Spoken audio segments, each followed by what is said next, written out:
ಮಾಧ್ಯಮದ ಸ್ನೇಹಿತರೆ, ದೇಶದ ಪ್ರಧಾನಮಂತ್ರಿಗಳು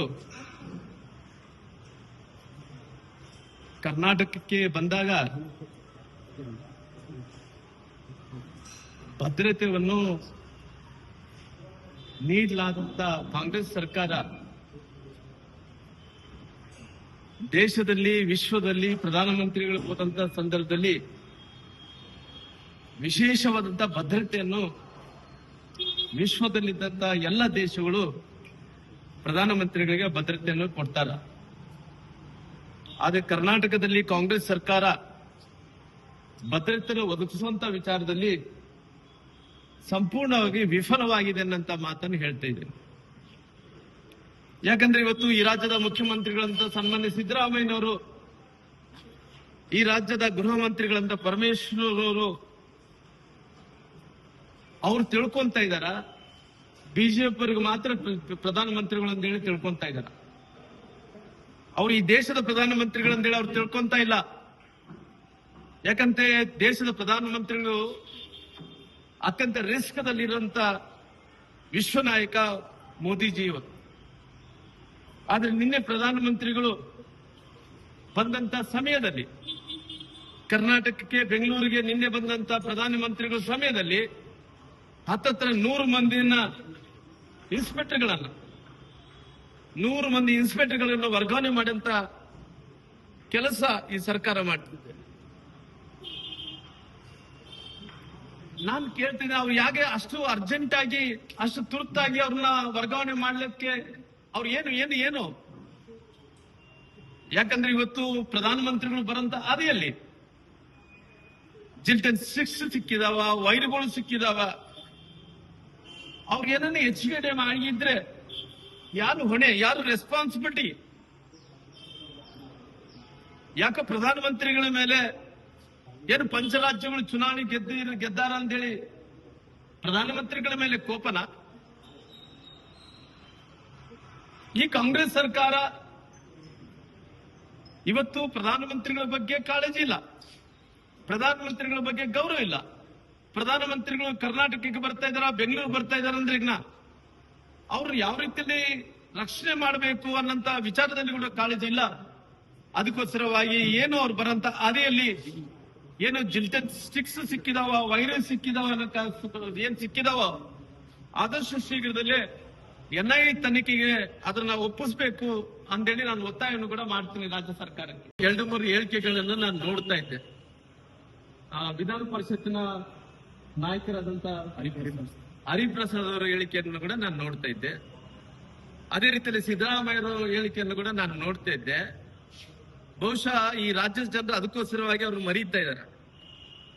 2013ರಲ್ಲಿ ನಿಮ್ಮ ಸರ್ಕಾರ ಇತ್ತಲ್ಲ, ದೇಶದಲ್ಲಿ UPA ಸರ್ಕಾರ, ಪ್ರಧಾನಮಂತ್ರಿಗಳಂತ ಪ್ರಧಾನಮಂತ್ರಿಗಳು ಮನಮೋಹನ್ ಸಿಂಗ್ ಅವರು ಇದ್ರಲ್ಲ, ಇದ್ದಂತ ಟೈಮಲ್ಲಿ ನಿಮ್ಮ ಹಣಕಾಸಿನ ಮಂತ್ರಿಗಳಂತ ಚಿದಂಬರಂ ಅವರು, ಅವತ್ತಿನ ಪ್ರಧಾನಮಂತ್ರಿಗಳಂತ ಮನಮೋಹನ್ ಸಿಂಗ್ ಅವರು ಅವ್ರ ಹೇಳಿಕೆಗಳನ್ನು ನೋಡ್ರಲ್ಲ. ಯಾಕೆ ಮರೀತೀರಿ? ನಿಮ್ಗೇನ ಅರಿವಾಗ್ತಾ ಇದೆ ನಿಮ್ಗೇನ? ದೇಶದಲ್ಲಿ ಯುದ್ಧದ ಪರಿಸ್ಥಿತಿ ಇದೆ. ಯುದ್ಧದ ಪರಿಸ್ಥಿತಿಯಲ್ಲಿ ಟೈಮಲ್ಲಿ ಯಾವ ರೀತಿಯಲ್ಲಿ ನಮ್ಮಲ್ಲಿ ಇದ್ದಂತ ಡೀಸೆಲ್, ಪೆಟ್ರೋಲ್, ನಮ್ಮಲ್ಲಿ ದಿನನಿತ್ಯ ಬಳಸುವಂತ ವಸ್ತುಗಳನ್ನು ಯಾವ ರೀತಿಯಲ್ಲಿ ಏನು ಇಂಪೋರ್ಟ್ ಎಕ್ಸ್ಪೋರ್ಟ್ ಮಾಡ್ಕೊಂತೀವೋ ಅದರ ಏನು ಮಾಡ್ಕೊಳ್ಳುವಂತ ವಿಚಾರಗಳಲ್ಲಿ ಮಿತಿ ಇರಲಿ ಅಂತ ಹೇಳಿ ಅನ್ನೋಂತ ಮಾತನ್ನು ಹೇಳಿದಾರಾಗ್ಲಿ. ಅವತ್ತು ನಿಮ್ಮ ಪ್ರಧಾನಮಂತ್ರಿಗಳು ಹೇಳಿಕೆಯನ್ನು ಕೊಟ್ಟಿಲ್ಲ. 2013ರಲ್ಲಿ ಏನಿತ್ತು? ಅವತ್ತಿನ ಹಣಕಾಸಿನ ಮಂತ್ರಿಗಳು ಅಂತ ಚಿದಂಬರಂ ಹೇಳಿಕೆಯನ್ನು ಕೊಟ್ಟರು ನೋಡ್ರಲ್ಲ. ಅದಕ್ಕೋಸ್ಕರವಾಗಿ ನಿಮ್ಮನ್ನ ನೀವು ಮರೀತಾ ಇದ್ರಿ ಜನರನ್ನ. ನಿಮ್ಮ ಹೇಳಿಕೆಗಳನ್ನು ನಿಮ್ಮ ಸರ್ಕಾರದಲ್ಲಿ ಇದ್ದಂತ ಟೈಮಲ್ಲಿ ಅವು ಎಲ್ಲ ಹೇಳಿದಂತ ವಿಚಾರಗಳನ್ನು ಮರೀತಾ ಇದ್ರಿ. ಅದಕ್ಕೋಸ್ಕರ ದೇಶದ ಜನರು ನಿಮ್ಮನ್ನು ಕೂಡ ಕಾಂಗ್ರೆಸ್ ಪಾರ್ಟಿಯನ್ನು ಮರೀತಾ ಇದ್ದಾರೆ. ಸರ್, ಈಗ PM ಅವರ ಹೇಳಿಕೆ ಎಷ್ಟು ಪ್ರಸ್ತುತಿ ಅಂದ್ರೆ ಈಗ ಅವ್ರು ಹೇಳಿದ್ದಾರೆ ಅಂತ ತಕ್ಷಣಕ್ಕೆ ಎಲ್ಲವೂ ಕಡಿಮೆ ಆಗುತ್ತೆ. ಈಗ ಸಾರ್ವಜನಿಕ ಸಾರಿಗೆ ಬಳಕೆ ಹೇಳಿದ್ದಾರೆ. ಈಗ ನೀವು ಅಂದ್ರೆ ಅವರು ನೋಡ್ರಿ, ಕಾಂಗ್ರೆಸ್ ಅವರಿಗೆ ಸ್ವಲ್ಪ ಬುದ್ಧಿ ಕಡಿಮೆ. ಕಾಂಗ್ರೆಸ್ ಬಿಜೆಪಿ ಅಲ್ಲ, ನಾನೇನ್ ಹೇಳ್ತಾ ಇದ್ದೀನಿ ನೋಡ್ರಿ. ಅಲ್ಲ, ನಿನ್ನೆ ಶಿವಕುಮಾರ್ ಅವ್ರು ಏನ್ ಹೇಳಿಕೆಯನ್ನು ಕೊಡ್ತಿದ್ರು, ಅವ್ರು ಹೇಳಿದಂತ ಟೈಮಲ್ಲಿ ಗಂಟೆ ಹೊಡೆದಿವಿ. ಕೋವಿಡ್ ಬಂದಂತ ಟೈಮಲ್ಲಿ, ಕೊರೋನಾ ಬಂದಂತ ಟೈಮಲ್ಲಿ ಅವ್ರು ಹೇಳಿದಂತ ಟೈಮಲ್ಲಿ ದೀಪ ಹಚ್ಚಿವಿ, ಇನ್ನೊಂದು ಮಾಡಿದ್ವಿ. ಆ ಕೊರೋನಾ ಏನನ್ನು ಕಡಿಮೆ ಆಯ್ತಾ ಅಂತೇಳಿ ಅವ್ರು ಕೇಳ್ತಾ ಇದ್ರು. ಅಂದ್ರೆ ಜನರಲ್ಲಿ ಯಾವತ್ತು ಜಾಗೃತಿ ಅನ್ನೋದು ಬರುತ್ತೇನೋ. ಇವತ್ತು ನಾವು ಇವತ್ತಿನ ಪರಿಸ್ಥಿತಿಯಲ್ಲಿ ದೇಶದಲ್ಲಿ ಒಂದು ಒಳ್ಳೆ ವಾತಾವರಣ ಅಂದ್ರೆ ವಿಶ್ವದ ಪ್ರಧಾನಮಂತ್ರಿಗಳಂತ ನರೇಂದ್ರ ಮೋದಿಜಿಯವರು ಕೇವಲ ಭಾರತ ದೇಶದ ಪ್ರಧಾನಮಂತ್ರಿಗಳು ಇಡೀ ವಿಶ್ವದಲ್ಲಿ ಎಲ್ಲರೂ ಕೂಡ ಭಾರತ ಅಂತ ತಕ್ಷಣ ಗೌರವ ಸಿಗ್ತಾ ಇದೆ. ನಮ್ಮ ದೇಶಕ್ಕೆ ಎಷ್ಟೋ ವರ್ಷಗಳ ನಂತರ ಇಂಡಿಪೆಂಡೆನ್ಸ್ ಬಂದ ನಂತರ ಇತ್ತೀಚೆಗೆ ನಮ್ಮ ಪ್ರಧಾನಮಂತ್ರಿಗಳು ದೇಶ ಅನ್ನಂತ ಗೌರವ ಬಂದಂತ ಟೈಮಲ್ಲಿ ಅಲ್ಲಿದ್ದಂತ ಇರಾನು, ಇರಾಕ್ ಅನ್ನಂತ ಇರಾನು ಮತ್ತು ಅಮೆರಿಕ ಜೊತೆಲಿ ಇಸ್ರೇಲ್ ಅನ್ನಂತ ಕಂಟ್ರಿಗಳು ಯುದ್ಧಗಳು ಆಗ್ತಾ ಇದ್ರು ಕೂಡ ನಮ್ಗೆ ಇಷ್ಟೋ ನಮ್ಮ ಬಗ್ಗೆ ಗೌರವ ಇರೋ ಕಾರಣ ಅವ್ರು ನಮಗೆ ಇಷ್ಟು ಯಾವ ರೀತಿಯಲ್ಲಿ ತೊಂದರೆ ಆಗದಂತೆ ಡೀಸೆಲ್, ಪೆಟ್ರೋಲ್, ಗ್ಯಾಸ್ ಬೇರೆ ಎಲ್ಲ ಕೂಡ ಆಗ್ತಾ ಇದಾವೆ. ಇವತ್ತು ನಾವು ಪ್ರಧಾನಮಂತ್ರಿಗಳು ಏನಿದ್ದೇನು ಯಾವ ಇಂಪೋರ್ಟ್ ನಾವು ಎಕ್ಸ್ಪೋರ್ಟ್ ನಿಂದ ನಾವು ಏನ್ ತರಿಸ್ಕೊಂತ ಇದ್ರು ಅದನ್ನ ಸ್ವಲ್ಪ ಕಡಿಮೆ ಮಾಡಿದ್ರೆ ಅನುಕೂಲ ಆಗುತ್ತೆ ಅನ್ನೋ ಕಾರಣದಿಂದ ಹೇಳಿದಾರಾಗ್ಲಿ. ಅಂದ್ರೆ ಯಾವುದು ನಮ್ದು ಮೇಕ್ ಇನ್ ಇಂಡಿಯಾ ವಿಚಾರದಲ್ಲಿ ನಮ್ಗೆ ಯಾವ್ಯಾವ ಇವತ್ತು ದೇಶದಲ್ಲಿ ಆಗ್ತಾ ಇದೆಯೋ ಅದನ್ನೇ ಜಾಸ್ತಿ ಬಳಕೆ ಮಾಡಿ ಅಂತ ಹೇಳಿದಾರಾಗ್ಲಿ. ಬೇರೆ ಉದ್ದೇಶ ಏನಲ್ಲ.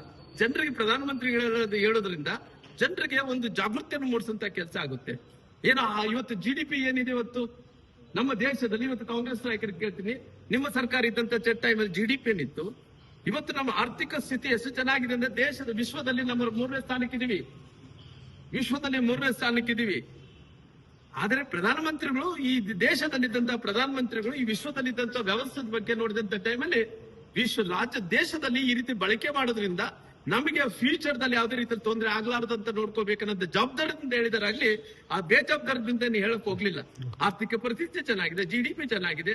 ದೇಶದಲ್ಲಿ ಇವತ್ತು ಎಂತ ಪರಿಸ್ಥಿತಿಯಲ್ಲಿ ಕೂಡ ಡಾಲರಿನ ಮೌಲ್ಯ ಏನು ಜಾಸ್ತಿ ಆಗ್ತಾ ಇದೆಯೋ ಅದನ್ನ ನೋಡ್ಕೊಂಡು ಇತಿಮಿತಿಯಲ್ಲಿ ಖರ್ಚು ಮಾಡ್ರಿ ಅನ್ನಂತ ವಿಷಯವನ್ನು ಹೇಳಿದಾರಾಗ್ಲಿ. ಬೇರೆ ಉದ್ದೇಶ ಏನಲ್ಲ.